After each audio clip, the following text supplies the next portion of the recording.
You're listening to PARTNERNOMICS podcast, where we discuss the art and science of developing successful strategic partnerships. To learn more about the suite of PARTNERNOMICS solutions, visit PARTNERNOMICS.com. Welcome back to another episode of PARTNERNOMICS podcast. I'm your host, Mark Brigman. And on today's show, we have Mr. Jim Lezzer with us. So Jim is the Director of Strategic Partnerships for MedBridge Education, a really cool company out of Seattle. Mr. Jim, hello. Thanks for joining us today. Hey, Mark. Thanks for having me today. Excited to be here.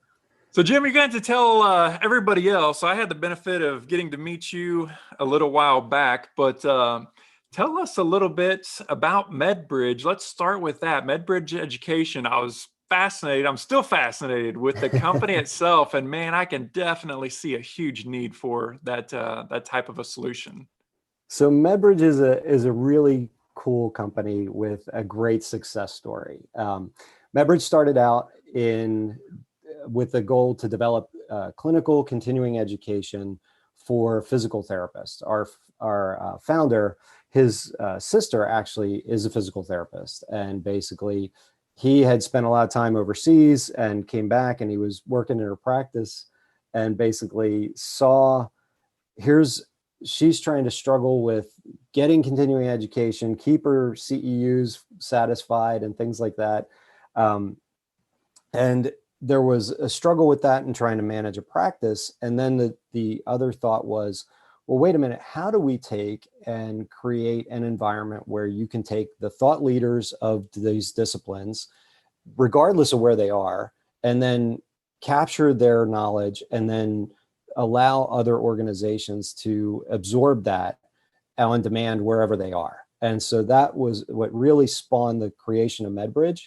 And then it quickly bloomed. Once we got the PT content on there, physical therapy content, quickly spanned across the rest of the therapy disciplines, including nursing. And then now in the last several years, we've added digital care tools, including patient engagement. And this year we just added telehealth. So it's been really an exciting company to join. We have over 210,000 subscribers, and that number is already wrong as I say it, because it's increasing dramatically. And we've got we just passed 2,000 accredited courses on site and over 7,000 pieces of home exercises and patient education on the platform. And so Jim, share with us, what is the user experience like, or just give an example of how a patient can utilize your platform in the education. Sure. So if you think about the typical patient journey, what ends up happening is you have some type of, clinical event, right? You hurt your knee, you hurt a shoulder, something like that. And so now you're going to go in for some type of surgery, right? So on the back end of it, then you go to therapy. Well, traditionally, therapy was always, you're going to go to some clinic, they're going to work with you, they're going to watch you do these exercises, and they'd hand you some printouts of the paper, that you need to go home and do, and you have a little tracker on it that you keep track of what you're doing. Well, what MedBridge did was we basically said, no, let's record these exercises in a high quality video. And then what we do is we put an app together that allows the clinician to assign the patient these home exercise plans. And then the patient can see it on their phone or their tablet or on the web. And the videos are looped. So if it takes 20 seconds to do a rep and you need to do 5 reps, you'll get 5 reps in a row of that video. And then basically what we do is we track your adherence to that. And at the end of it, you're able to report whether you had pain, whether things were too hard or too easy, whether you don't think you're doing the exercise right. So you really get to capture all that. So what it does is it gives the clinician a better understanding of how you're progressing as a patient and making sure that you've got the right exercises that are going to help you get better faster. And you as a patient, you lose that, what I call the valley between visits, right? And what happens is, for patients, what'll happen is you go today So you leave therapy today and you're kind of positive and you're pumped up. So you go home tomorrow, you exercise.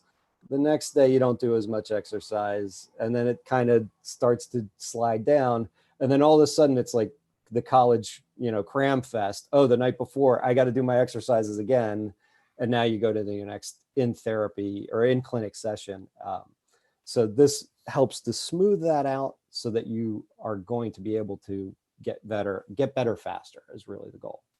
So Jim, it sounds like just another arm and another evolution of telemedicine, which we've seen, just totally explode over the last several years, and especially the last 8 months. But there's a lot of times there's technology. What we try to do is we try to use technology to at least make the person-to-person interaction, to make it at least that good. But as you're describing, I can see lots of ways that actually this platform and this approach could actually even offer a lot more insights and even potentially better outcomes than face-to-face work. Exactly. And that's really the mission of MedBridge, is to improve outcomes, improve patient outcomes. And, our long-term vision, we see possible ways that you could allow the patient to perform self-service type exercises where they're lower acuity. And so a great example is lower back pain. It's an easy conversation. Your starting point is, let's figure out, is this an acute issue? Is it not an acute issue? And can you do online therapy that could be done as a pre-planned program that'll help alleviate your pain and get you moving back on track, so that you don't necessarily have to go to a clinician. Not that we don't want you to, but it's a self-service world and we're already in that mindset. So in some cases, it just makes sense to deliver it up that way. Yeah. Jim, talk to us about the different types of partnerships. So as the director of strategic partnerships, what are the different types of partnerships that you are leading and that you are standing up? So our partnerships are kind of all over the map in terms of what we do, but the majority of them focus around, we believe in building upon success. So a lot of them start from a referral type relationship or a low-hanging fruit, where you as an organization have clients that are looking for these types of solutions. Can you make that introduction? And then beyond that, if it makes sense to do integration or dive deeper and really get more strategic in that alignment, then at that point, that's the next logical step for us. So if we're looking at things like electronic health records, it's logical for us to integrate with them because the clinician's already there. So if we can streamline that workflow for them, that's very simple. But for the most part, we start with these relationships, these business relationships that are around, let's get mutual clients working together and help determine how we can further benefit them together. Okay. So Jim, how long have you been with MedBridge? And then what were some of your, I guess, kind of those things that you're wanting to accomplish for the organization? What was the organization's strategy? And then what are you doing to make that happen? How are you leveraging the power of partnership?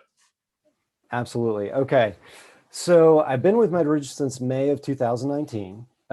And the things that we are really looking to accomplish, what I'm looking to accomplish here, when I was approached by MedBridge, they were looking to stand up strategic partnerships. So they had determined in 2018, this was a key focus role for 2019. So they contacted me through LinkedIn and we started talking about it. And I'm going to give you a shameless plug here. So, enjoy it, Mark. But basically the long story is, we were looking at this from the perspective of, I said, look, I haven't really done this at the scale that you've done this in the past. But I spent a lot of time in healthcare revenue cycles. So I knew how to build relationships. And if you can sell to health systems, you can sell to anybody. They're just very hard organizations to move. So when I came into the organization, I looked at it and said, all right, get a sense of what they want to do. They want to start to branch out and across different sections, whether it's EHR partners, associations, consultants who are working in these different areas. They want to grow internationally. So how do we create a structure, if you will, or a framework that makes it as easy as possible for the organization to continue to grow and scale? And as we grow the department, the entire department of partnerships, that we can have people really focused on each of these channels, and make sure that we have a consistent way for approaching each new deal and how they should work, and vetting each one of these opportunities out. So that's really my goal, is trying to figure out how to build that framework for MedBridge. And the fun story in this is, when I went looking for resources on this, you start down the Amazon book list, and I've told you this story, but it's a great story and worth repeating. The challenge is you'll find tons and tons of references out there.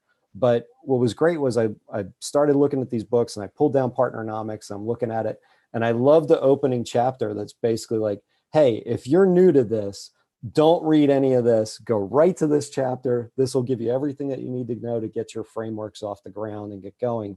And I shamelessly copied it and said, yep, this is exactly what we're going to do. This gave us enough to get started.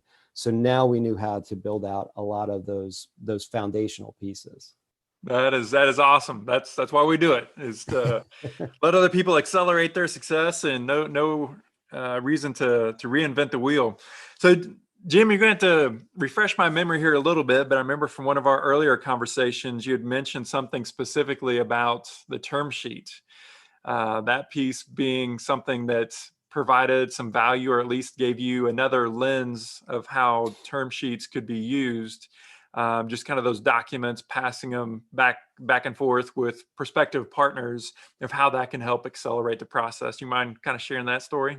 No, not at all. So what's interesting is, with the term sheet, what was really helpful early on was it helped to frame up a lot of the early questions and things like that. And really, when you look at an opportunity, you're now looking at it from their lens as well as your lens. So it's easy to see the strategic value for us.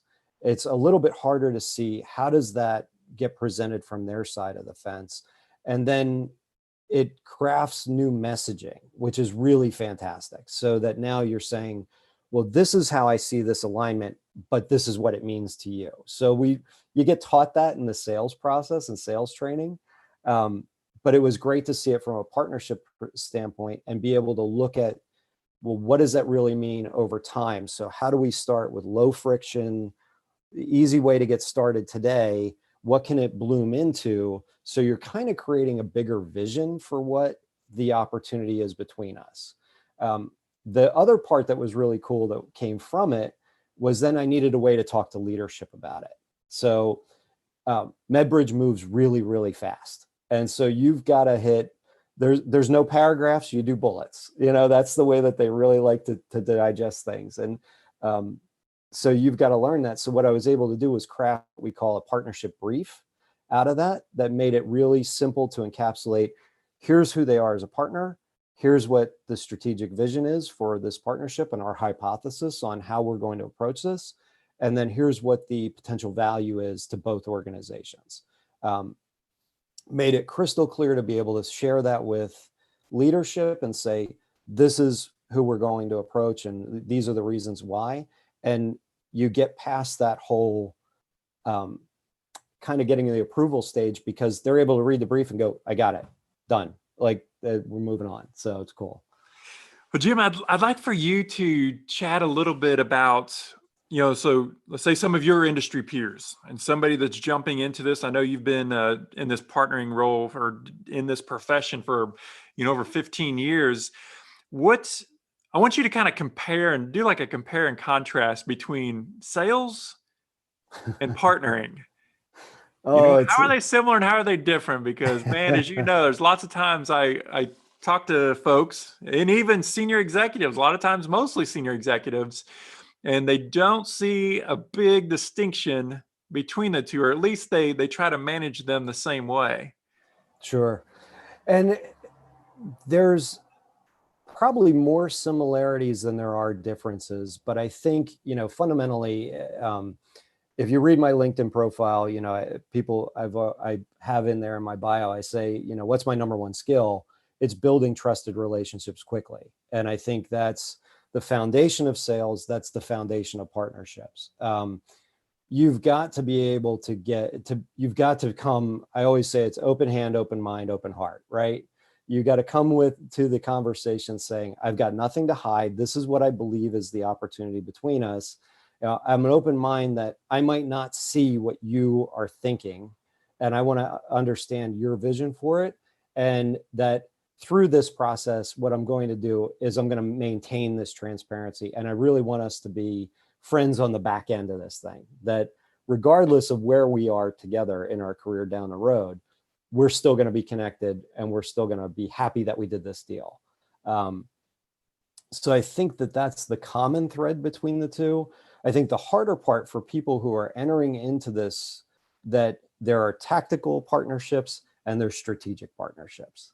The tactical ones are really easy. Referral agreements, you've got a client base, we've got a client base, there's mutual value between us. How do we align that? Low hanging fruit, low friction, get it off the ground. Those are really simple. And you can start to really frame that and say, let's get those partners set up. Let's put targets on those partners, and you can manage them in more of a salesy type management role. The strategic ones are hard because you're now talking about, is that truly the direction of the company? Is that truly where we want to go long term? If we do this, does it take away something else?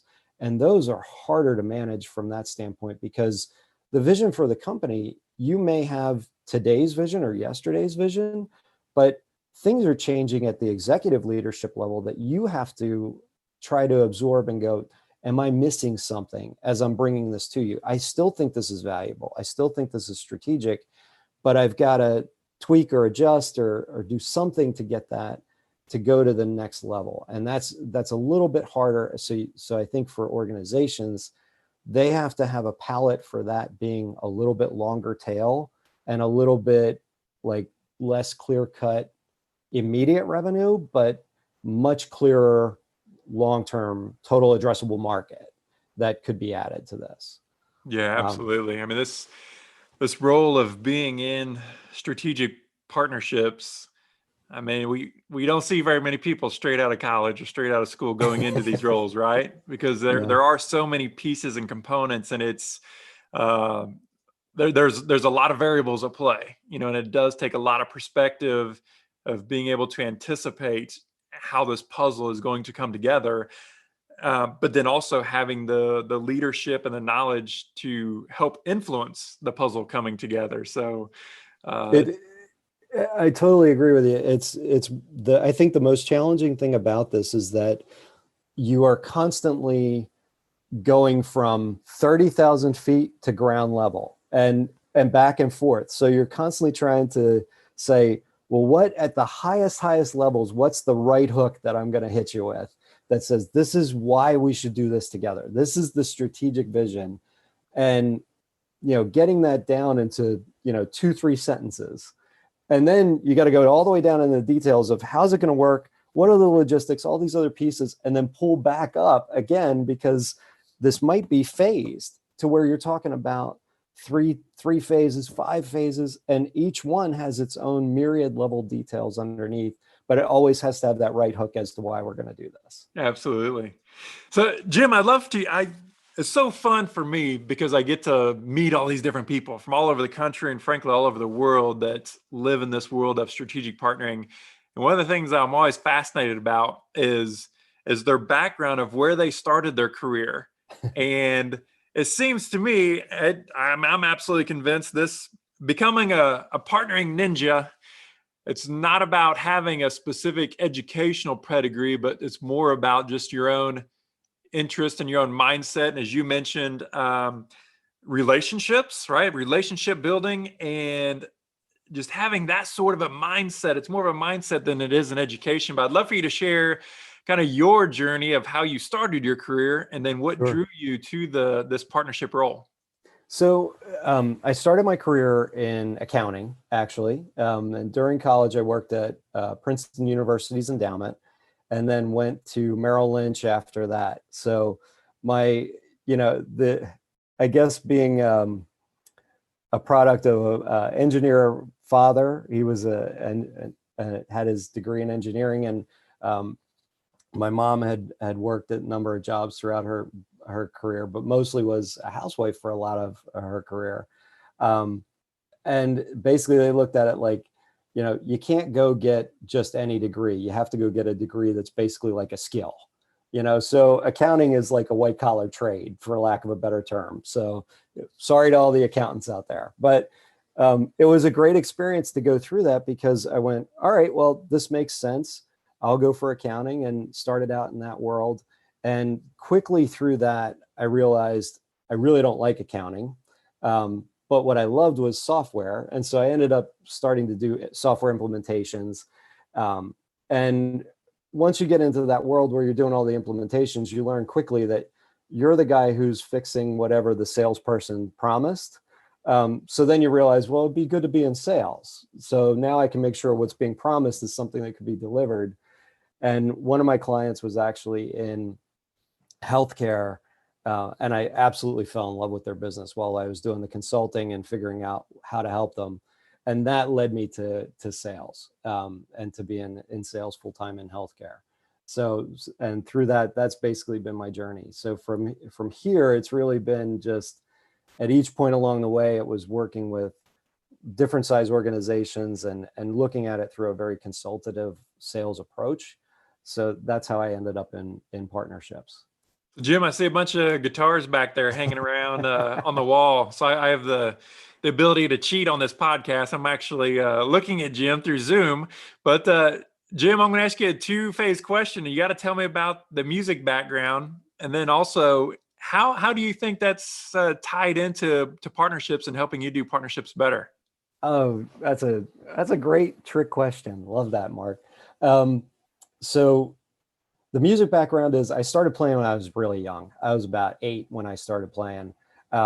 Took lessons for probably about 10 years or so. So, the whole 9 yards, classically trained, like classical, jazz, everything else. So I've been playing ever since, still play. I think from a partnership standpoint, the one thing you learn as a musician is that you've got to work with other band members. And I've been in multiple bands and things like that, as well as play out solo.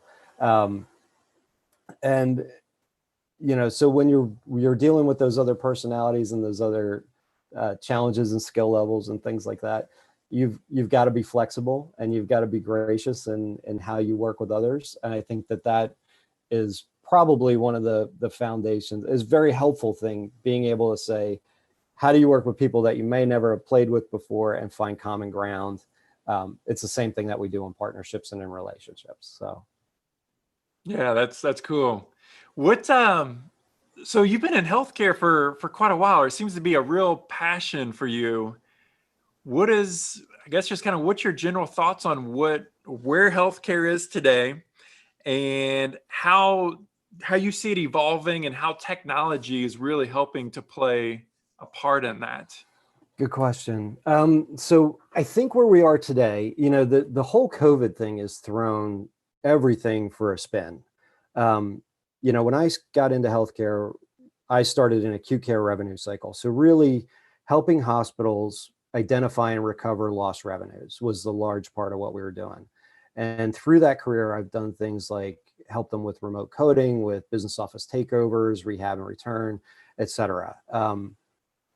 So what was discussed early on back then was that we knew that there was going to be this concept of hospital at home, right? Where basically more acute care, more care was going to be pushed out to the home, because it made more sense to keep the patient out of the hospital, for lack of a better term, unless they're really, really critical.